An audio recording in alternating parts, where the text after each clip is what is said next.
अस्सलाम वालेकुम students, welcome back to tutor PK. आज का जो हमारा टॉपिक है वो है न्यूमेरिकल एनालिसिस का अगला टॉपिक जो कि है न्यूटन्स इंटरपोलेशन मेथड। इसको डिवाइडेड डिफरेंस मेथड भी कहा जाता है। लास्ट टाइम हमने किया था लेग्रांज इंटरपोलेशन मेथड। इन दोनों को अगर हम क्वेश्चन सॉल्व करेंगे दोनों मेथड से तो आंसर सेम आना चाहिए। ये एक तरह से आप चेक भी कर सकते हैं कि क्वेश्चन आपका ठीक है या नहीं। क्वेश्चन है हमारे पास, ये एक्स की वैल्यूज़ गिवन है और ये हमें वाई की वैल्यूज़ गिवन है। हमेशा याद रखना, वाई की जगह एफ एक्स लिखा हो या एफ एक्स की जगह वाई तो आपने कंफ्यूज नहीं होना। ठीक है।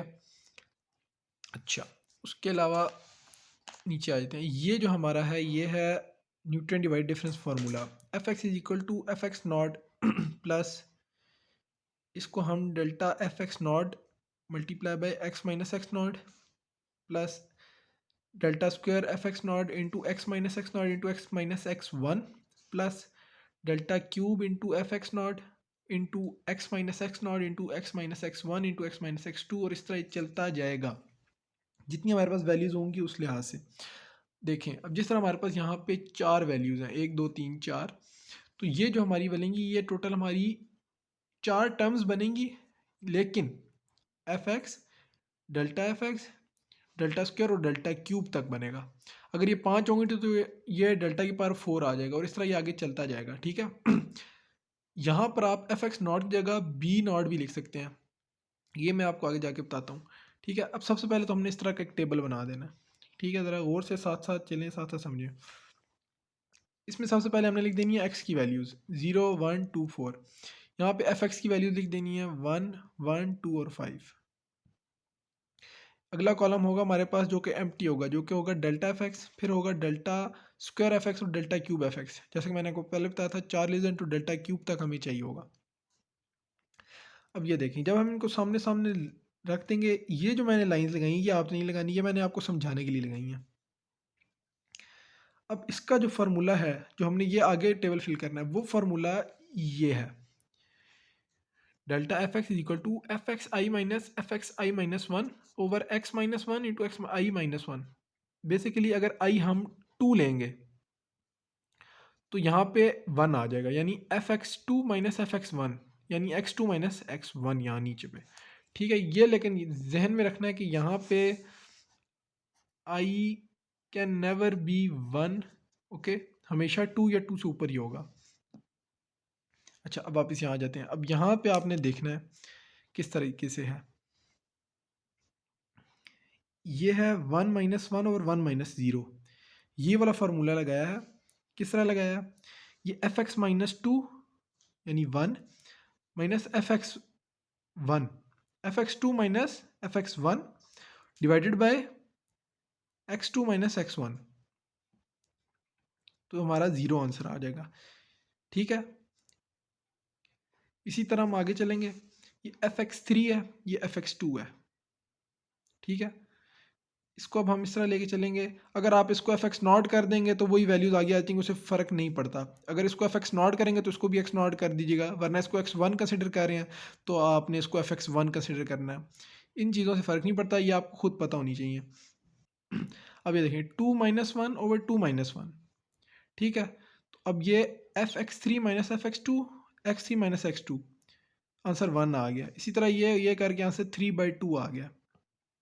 अब इसको आगे किस तरह सॉल्व करना है? फार्मूला सेम है, वन को माइनस करना है ज़ीरो से।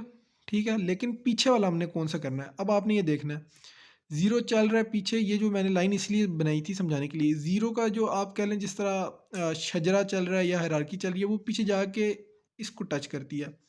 ठीक है, और ये जो वन है इसकी हायरार्की आके पीछे ये इसको टच करती है, तो टू माइनस ज़ीरो हो जाएगा। सिमिलरली जब हम इसको इससे माइनस करेंगे तो आप देखेंगे जी इसकी हायरार्की ये यहाँ से चलती है यहाँ पे और ये वन पे आ रही है, और इसकी नीचे लास्ट वाले पे, तो फोर माइनस वन हो जाएगा।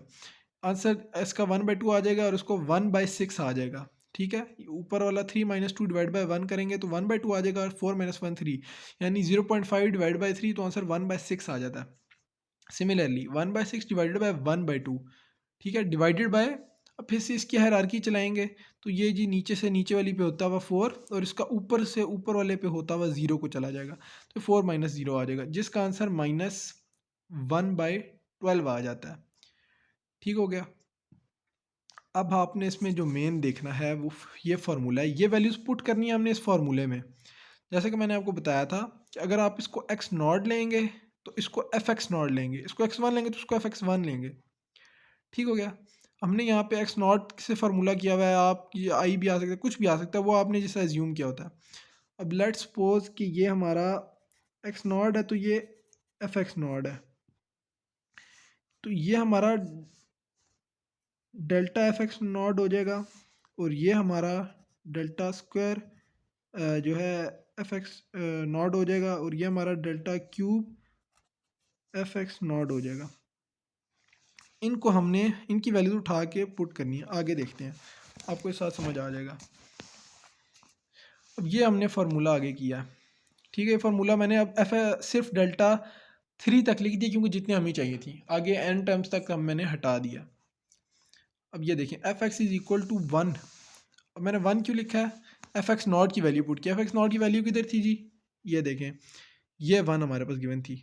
अगली डेल्टा एफ एक्स की 0 है, डेल्टा एफ एक्स की 0 है तो आगे देखेंगे जी ये हमने 0 कर दिया तो ये सारी टर्म्स इसकी एक्स माइनस 0 होकर वो 0 हो जाएगा, प्लस 1/2 क्योंकि हमारे पास delta square F x naught की वैल्यू 1/2 थी, डेल्टा क्यूब की हमारे पास वैल्यू -1/12 थी जो हमने एंड पे निकाली थी। ठीक है। फिर आगे जहाँ जहाँ X naught X one X two और एक्स टू यूज़ हो रहा है वहाँ पे हमने उनकी वैल्यूज़ पुट कर दी। ठीक है। ये हमने इसको आगे मज़ीद थोड़ा सा सॉल्व कर दिया। अब इसमें हम एक और काम भी कर सकते हैं, अगर क्वेश्चन में गिवन हो कंस्ट्रक्ट अ पॉलिनोमियल, तो उसमें फिर हमने बजाय यहाँ पे अब जिस तरह हमने आंसर निकालना था 3 पे, क्वेश्चन अगर आपको याद हो तो ये देखें जी, find the interpolative value at x is equal to 3।